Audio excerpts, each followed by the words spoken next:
Shai Gilgeous-Alexander is something spectacular. To be approaching his 27th birthday, to be 3 consecutive years averaging over 30, to be a runner-up for league MVP last year, and then to show up this season, capture league MVP honors, leading the team to 68 wins, coming into the finals with an 80-18 record overall.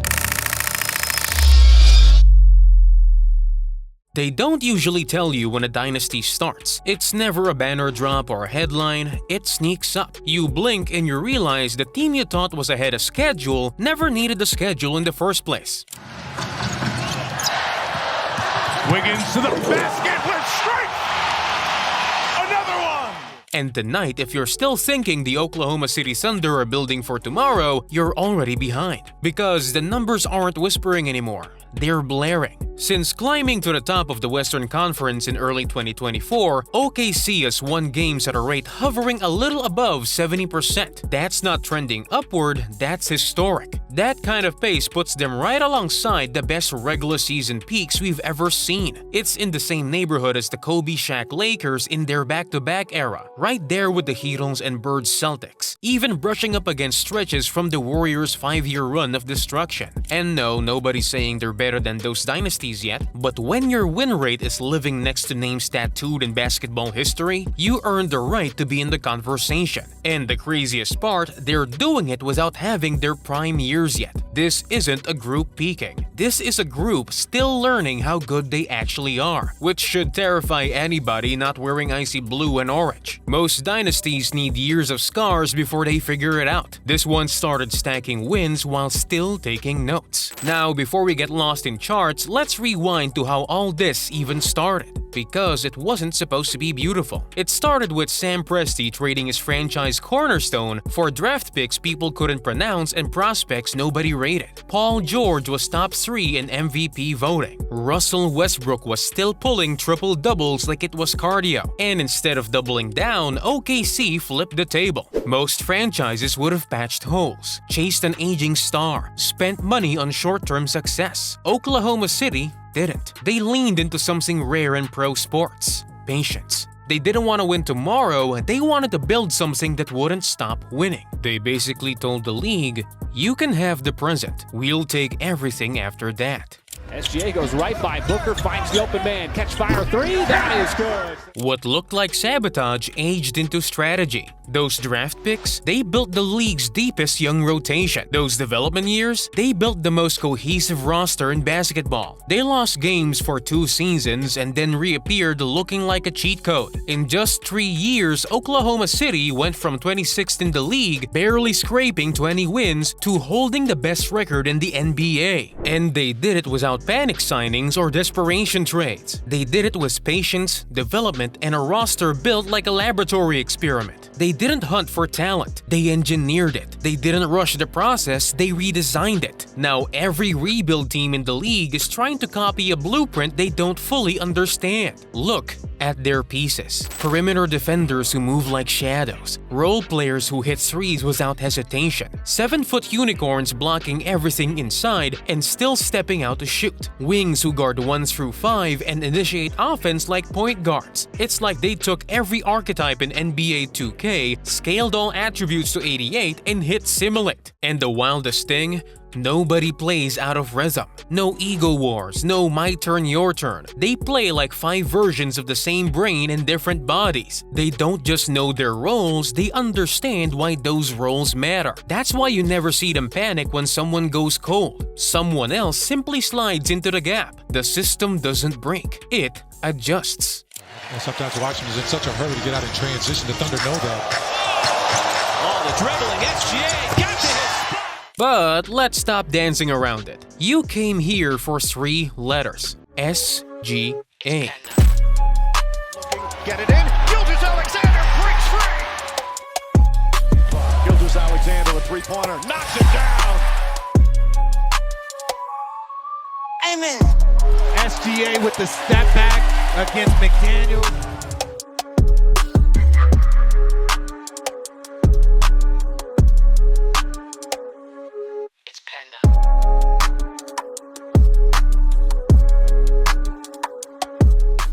You can throw every stat at him. He'll hand them back with interest. He's been averaging right around 30 a night since his mid-20s. But that's not the part breaking basketball. The part that shocks people is how consistent he's been doing it. Most stars have an outlier season. Shai made it a personality trait. He's had roughly 30+ points per game over 3 straight seasons, something only a microscopic list of legends have ever done at that efficiency level. Not only that, he's kept the efficiency high while doing it. He's not gunning shots, he's dissecting teams like he's seen the film before the tip-off. He hunts spots like a veteran and moves like a guard raised in slow motion. You don't see him rely on athleticism, you see him weaponize timing. He doesn't race defenders, he waits them out, and by the time they react, he's already at his spot. Even when you measure him with advanced metrics, BPM, Raptor, EPM, he's closing in on the Jokic-Giannis category. Not in a maybe one day way, in an it's happening right now and you're missing it way. He's one of the only guards in recent years sitting near the top tier in both scoring impact and defensive metrics at the same time. One of the very few players to live around that 30+ points per game mark while keeping his true shooting in the low 60s or better.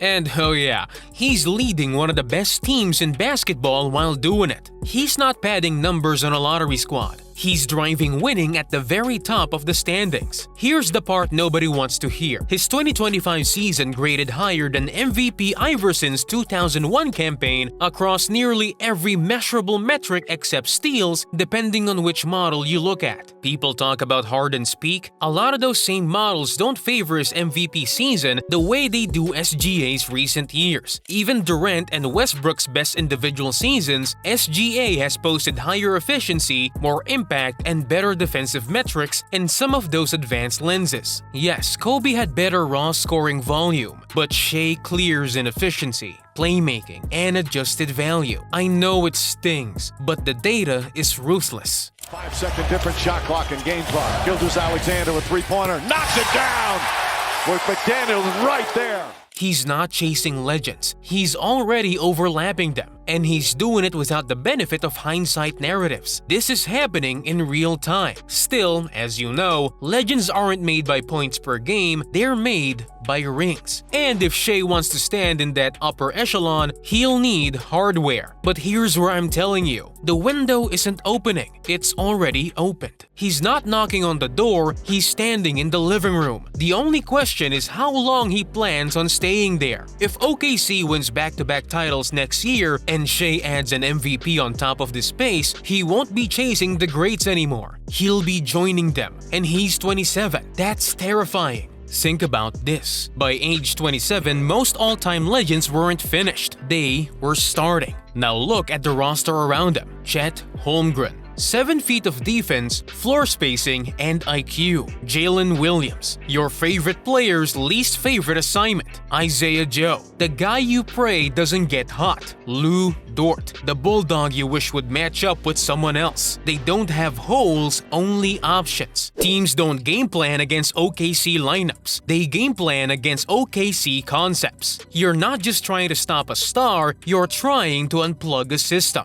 And the part that flips the script completely? This team is younger than almost every Dynasty's first championship roster. Nearly 2 years younger on average than even the 1980 Lakers led by rookie Magic Johnson. Younger than the Miami Big Three. Younger than the Duncan Spurs. That's not supposed to be possible. And even worse for the league, they're cheap. Ridiculously cheap. When the Spurs and Lakers won their early titles, they were top 5 most expensive rosters in the league. In 2025, OKC was closer to bottom 10 in salary ranking. Their payroll looks like a rebuilding team. Their record looks like a super team. That combination almost never happens. And when it does, it usually doesn't last. Here, it's built to. Let's talk longevity. You'd expect OKC to be capped out or low on assets, right? Wrong. Take every dynasty over the last 40 years. Track their draft picks 5 years after their first title. Average 10 total picks. OKC is lined up to have around 21 draft picks between 2026 and 2030 if current obligations hold. 10 of them first-rounders. And depending on how the standings shake out, they could realistically end up with 2 top 10 picks in 2026 alone, in one of the strongest draft classes since 2003 by most projections. People say OKC is set for the future.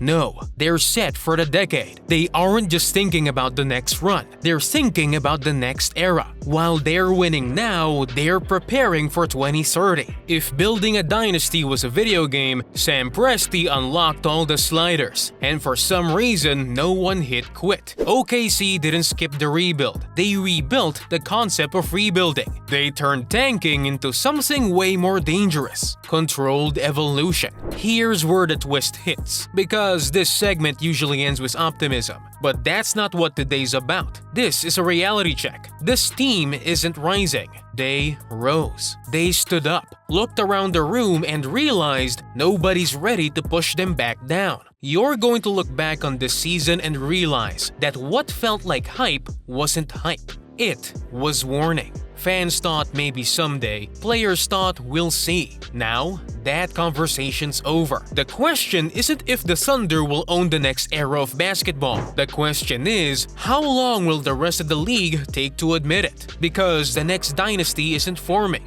It already arrived. And if SGA keeps stacking seasons like this, the real battle won't be stopping him. It'll be figuring out when he ever stopped climbing.